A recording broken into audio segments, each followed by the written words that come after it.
اعوذ باللہ من الشیطان الرجیم بسم اللہ الرحمن الرحیم۔ رسول اکرم صلی اللہ علیہ وآلہ وسلم نے فرمایا، کبیرہ گناہوں میں سے یہ بھی ہے کہ کوئی اپنے والدین کو گالی دے۔ صحابہ کرام رضی اللہ تعالیٰ عنہ نے عرض کیا، اے اللہ کے رسول صلی اللہ علیہ وآلہ وسلم، کیا کوئی شخص اپنے والدین کو بھی گالی دیتا ہے؟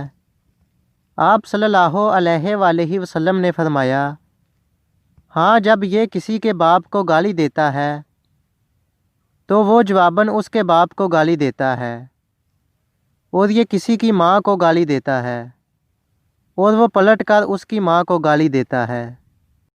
ویڈیو کو لائک کیجیے، اپنے دوستوں کے ساتھ شیئر کیجیے اور مزید اس طرح کی اسلامک ویڈیوز حاصل کرنے کے لیے ہمارے چینل کو سبسکرائب کریں۔ تو چلو دوستوں، ملتے ہیں نیکسٹ اچھی سی ویڈیو کے ساتھ۔ اپنا خیال رکھیے گا۔ اللہ حافظ۔